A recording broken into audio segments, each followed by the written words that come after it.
Now I'm curious, did that experience, whatever you learned on that experience, did that carry over when you came back?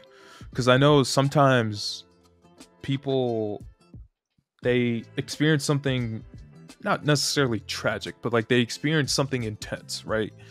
And then Right. That was they intense, change yeah. in that moment just to adjust to that moment.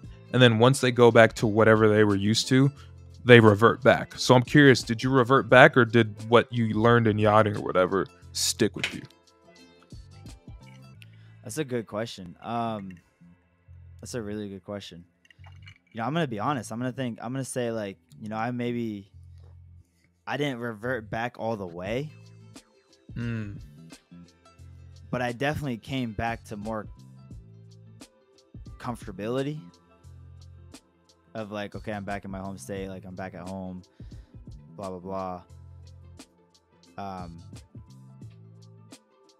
So, like, I guess there's just more comfortability coming back, and that was like the reversion back. But in terms of, like, the idea of, like, if there's something that you want, go after it. And that's truly what I learned. Like, if you go balls to the wall, how I did, like, I went balls to the wall. I got what I wanted in a very quick period of time of transitioning and getting into yachting. Anything can happen. Like, you can make it happen. So, like, I didn't lose that aspect of it. Like, now everything doesn't happen instantaneously, which for a lot of people that's a struggle, because everything for us now in this world we're living in is instantaneously. yeah. So yes, like, I it was pretty quick that I moved, I got my classes done in Florida, and then pretty quickly I had the dream job of being a yacht deckhand that I was. Like, that happened all very quickly. A lot quicker than a lot of others. Like, there's people in the industry that I was talking, and they hadn't had, like, a full-time position, and they were going after it for 2 years, and they still didn't have a break. I got it.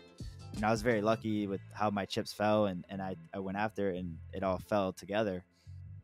But in, like, other aspects, like going after, like, I want to be a social media content creator, like, that doesn't happen overnight. And I've seen that, like, since I've been home, like, I've been working on it. Now I've been getting better as time has gone on, but, like, I know if I continue to go at it, like, it's gonna happen. Right. So Yeah. yes and no. Like, reversion of, like, a more comfortable situation, sure, but reversion of, like, my ideas and thoughts that and like processes that I learned in going after what I wanted in Florida, like, no, that all stuck with me. Okay, and what about your personality? Because you just confirmed that maybe in terms of familiarity and, like, your foundational behavior, you reverted back, but in terms of ambition and mindset, you changed. What about personality? Like, is there anything about your personality that has changed going into mid-20s, or do you think you still kind of have the same, you know what I'm saying? Yeah, no, I mean, I think I'm definitely wiser. Right. With age comes wisdom a lot of times. Not all the time. Like, some stupid people are just stupid, but they don't learn from that's because they don't open their eyes and learn from their mistakes. Like, as long as you open your eyes and you learn from your mistakes, you're gonna get wiser as you age. So in terms of personality, like, no, I think I've seen changes 100% in your personality from where you were at 20 to where you are now at 25. Like, Right. I can sit here and pick it apart. And I think I could sit here and pick it apart for myself. Like, becoming a more well-rounded person Right. has definitely happened, I believe, for the both of us from 20 years old to where we are now. Right. One of the things is just like, being comfortable talking to people. Like, I am 100 million times more comfortable talking to people right now than I was at 20. Yep. I can go talk to anybody. I don't care if you're Vladimir or Putin. I could sit down with the dude. Anybody. I'm literally saying I could talk to anybody. Like, I might not agree with them, but I could have a conversation. Yeah. The only pushback I'd have on you on that is I think you've always had that in you. Now you I've could disagree if you want to, but No, feel like I agree. I've yeah. always had it in me, but I know I am more comfortable with it now. Oh, I see what you're saying. Okay. Like You're more at comfortable. 20, Okay. yeah, at 20 I had it in me, but it took a lot of comfort. It took a lot more to get it out of me. Fair. Oh yeah. Like fair. at 20 I could talk to anybody. I could. But I was hesitant. I wasn't as confident in what I was saying than what I am now. Like I'm confident in what I say. I'm not hesitant with what I go with.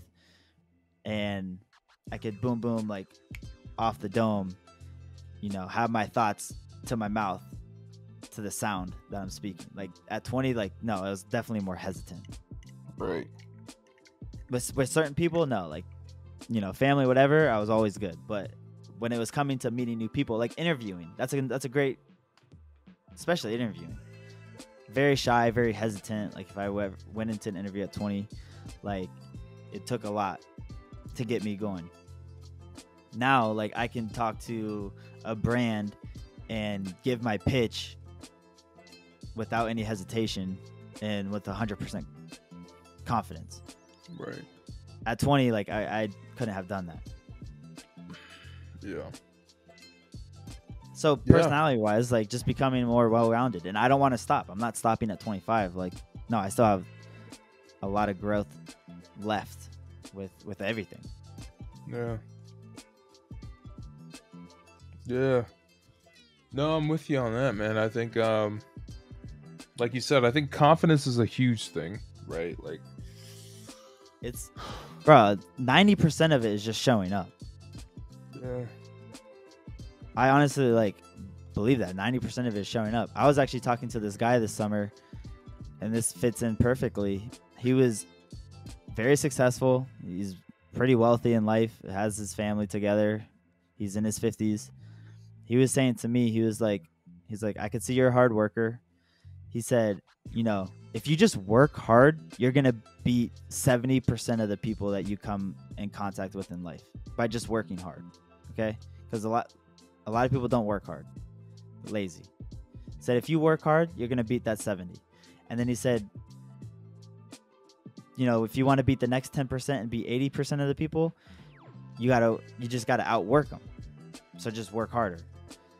And then he said that last like 10 to 20%, like, it's about, there's a lot of luck that gets in there, and there's different chips that have to fall and whatnot to beat it. But like that last 10%, like it's a dog fight.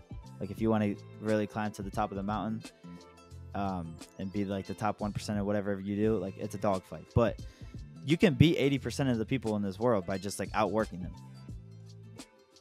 And coming from him, like I was like, well, I can't tell you no, because I eventually want to be in your shoes. Like I want to be as successful as you are. So I thought it was a cool inside look on just how to get somewhere. Just showing up and working hard. Yeah, and I think that's motivating, because like,